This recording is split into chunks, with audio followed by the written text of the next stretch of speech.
Stephen Budden. So I do a sort of unique version of helping people heal their life and awaken. And this is what I'm going to show you, how that works. So I call myself an existential detective because I help people find what is most real in themselves. And the interesting thing is how this arose. So in 2008, I broke my neck in the Pacific Ocean. A wave slammed me into the ocean floor, and when I crawled out of the water, I say I no longer believed in accidents because I felt as though that was meant to be. Now, whether that was or not, that's the decision I made. And a doctor said, if you had weighed 10 pounds more, you'd probably be dead. You're very lucky. And these tears welled up in my eyes because I weighed exactly 10 pounds less than my normal weight. I'd been fasting, doing a master cleanse for 7 days. So the odds of that seemed almost impossible, and I felt like I was guided. I had identified as an artistic, creative being before, primarily creating paintings and drawings and graphic design. And this kind of ushered me onto a new path. I think it was universe, as Buckminster Fuller called it, brushing me onto a new path, compassionately and ruthlessly. Now, what I will say is that I've never been part of the medical model. When I was young, my mother healed herself of crippling arthritis using fasting and green juices and other natural modalities. She learned this from my great-grandmother, Albina, and then I met an Albina later, fascinatingly, and she guided me onto a healing path. What are the odds that they have the same name that means light? The reason there's a little difference in the name is because one was Polish and one was Bulgarian, but that's another story. Now, because of this, I wanted to naturally heal my neck, so I started going to all these courses, and I had to do everything on $0 budget. I was totally broke. So, and I was in a relationship that was broken and kind of abusive. Not that she wasn't loving, but she was an alcoholic, and that created all kinds of challenges. A lot of my family has been alcoholics, so that's nice and cozy and familiar, though I would never have chosen that consciously. I found that out later. So one of the reasons I broke my neck, I will say, is because I was out in the ocean, kind of escaping a certain kind of relationship, and bam,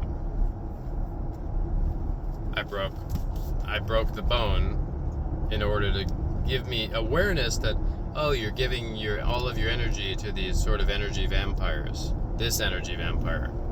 I say this, it was this particular pattern, however, it was definitely a repeated pattern, so that was the life course. If you ever listen to Dolores Cannon, you'll see a lot of these kinds of stories of people receiving these calamitous blows to save themselves, to be saved by their higher selves, to change their course. They can't, like in that paradigm in that book, they can't interfere with life. However, they can adjust course as needed in that way. So that's what happened, it seems, with me, because even as that wave was lifting me up, I felt like, however, yes, like this, not yes as in yes, this is great, yes as in this is an affirmative action. I could almost feel some force moving that wave, and it was an unusual wave because I had just been riding in waves all day, and then this big giant wave came in, and I sort of delayed my kicking, and it just slammed me into the ocean floor, and scraped off the hair all on this side of my head, cracked my C5 vertebrae. Now, that did save me in the sense that it brought me to my, in one fell swoop, it saved a few of my patterns. The relationship pattern, which was the hardest to change, that gradually changed. I was broken, like, spiritually, so I needed a physical break to look for that. So that was another one. And then the livelihood piece. This healing work became a career and a livelihood, which I needed this capacity of guiding others to these ways of being that help them come alive as I came alive myself. So I needed all of those things, and those things were delivered in this one crushing wave. The reason I'm bringing this up is because I deliver some of those features to clients. And after I broke my neck, I started in a 3-year healing school. I didn't have any resources. I had like virtually nowhere to stay, and somehow I just committed to this healing school. I drove 87 miles each way in a car that was like had 120,000 miles on it. It was a red diesel Jetta. Every time I went, the gas tank was almost empty, and every time I went, I made it. Those cars get like 50 miles to the gallon. However, it was a very difficult, tenuous time, because oftentimes I had to go to like 8 hours of schooling. I didn't have any food, which that taught me about fasting, another guiding force, and fasting made me more effective in the healing realm, usually. And just this idea of just being guided and deciding on an outcome and going through it, that was essential soul learning for this person. And that's what I went through. And literally 3 years of that. Some months in, the partner and I separated.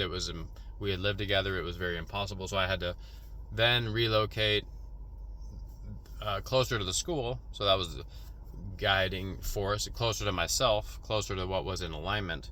And zero money again. Had to barter for a sleeping arrangement. I bartered for the school. I had to kind of work, sell everything, do some sort of digital nefarious activity to get even the down payment for the school. And then because if you do anything out of alignment, that money was stolen by like someone who was hooked onto drugs and had to get it back.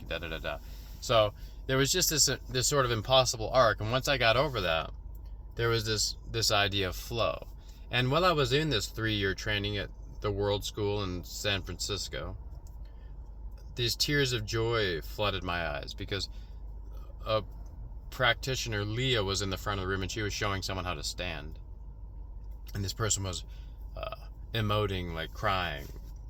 I was like, they're just crying because they're learning how to stand? And it all just seemed so aligned that, oh yes, I'd forgotten entirely how to be human. You've forgotten entirely how to be human. Culturally, we've forgotten entirely how to be human. And there's a place here now where they teach you how to be human. Like, can you imagine if someone taught you how to stand, how to walk, how to think, how to speak, how to lie down, how to sit, how to eat? All these human things that humans do that we don't know how to do anymore. We do things based on propaganda outside of our own essential nature. So it was so profound to me that this was even being taught. I had these tears that I was in exactly the right place at the right time. This was another guiding force, the feeling that was with that wave that crushed me, and then that crushing wave brought me to that place, that kind of mystical place. Now, that school closed down. The founder passed away of breast cancer, which is very common in Marin, California, for various reasons. And she was in her 70s. She was older. However, that whole school fell apart around her passing. So it's a duty to guide others how to be human for me now, because I'm one of the ones that went through the most of her training, worked with her the most, did the full 3-year thing. It costed like $29,000 or something. I did payments, half of it in barter. A little bit of it was remaining when she passed away, so I need to pay that back to the world. So that's what I'm working on. And I feel it's my calling to help others get this feeling of like, oh my, I get to be human again. Because I went to this school for this idea of being a massage therapist, and I see how silly that was, because that's just kind of ameliorating someone's symptoms. They come back the next week. Oh, I have these symptoms again. Ameliorating them again. They come back the next week. There's no healing in a lot of what's taught in that, though there can be. So I had this issue whenever I started massaging people, the emotions flowed, and then I went down another year or so of the training of the course of like somatic emotional release based on cranial sacral and other modalities. And so where that was a flaw, like I couldn't get a massage job because the people that I even tried out on, they're like, what is this weird massage? I feel all emotional. I'm not relaxed. You're fired, right? So that didn't work anyway.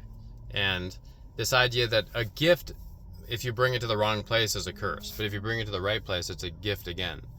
I have a client who's like kind of a genius semantically and logically, and he has all this classical learning and like Greek and Latin and knows a few languages. And he goes in this corporate setting and they're like, they're kind of like, you know too much, you're threatening us. Be quiet and stay in a low position. And I'm just like, I always have to remind him, go to another place. You will be cherished and worshipped in another place. You deserve to not be in that room where they're oppressing you for your gifts. I'm saying this to you now too. Your gifts are embraced somewhere in the world. Go to that place. Likewise, your gifts, the way you are a human in relationship, are either crushed and obliterated or embraced and loved. So you can be, you deserve that. Now, so as I started to elevate my life, the neck healed. I started to learn all kinds of ways to not carry the past with me in mind, body, and soul. And I was introduced to Gurdjieff and all these manifestation techniques and Werner Erhard's work and etc. And it was like my second great awakening. So I want to bring this to you. Now, how do I bring this to people? That's been the primary question. How I've done it is one-on-one. You come into the room and I show you how to stand, I show you how to talk, and I show you how to let go of the past so you can be free in the moment. I show you how to be fully yourself. And that's the existential detective moniker. And people's lives are so dramatically changed that it's humbling and beautiful, and it does transmit that thing that I experienced. Oh man, I'm in the right place at the right time. That feeling of like confluence of synchronicity. And it's almost like I want to translate this idea of a near-death experience to people without them having to nearly die. And we do this in all sorts of beautiful, profound ways. And I'm putting together the Love of Life Challenge to introduce people to the concepts that I learned in terms of what I can do in 5 days, the most essential things that I can introduce. And there are a few fundamental mistakes that people make in their lifetime that keep them mired in suffering. There are ways of using thoughts and language that keep people mired in suffering. There's ways of grieving incompletely or not grieving at all. And I'm going to show you how to get out of those. I knew nothing about marketing when I started this. I call this the Love of Life Challenge because when I first posted something like this, someone said, LOL, you're a scammer. And I said, okay. LOL, what could that stand for? Love of life. So when anyone says LOL, I say, oh, okay. Love of life, thank you. And it's a little bit of a tongue-in-cheek because if someone says LOL now, they're going to get my marketing. And again, love of life is kind of vague. However, I want to show you how to be human again. So comment LOL or love of life, and I'm going to send you the details. And what I can promise you is that a lot of what you'll see and hear and feel in these 5 days will be like nothing you've seen and heard and felt anywhere else, because these are very unique ancient teachings but brought back to modern times, in the human architecture, the human blueprint. So welcome to the new world, my friend. We're going to bring it and create it. We will be the change we wish to see in the world by clearing out the past. I'm Stephen Button. Comment Love of Life and I'll send you the links. Talk to you soon.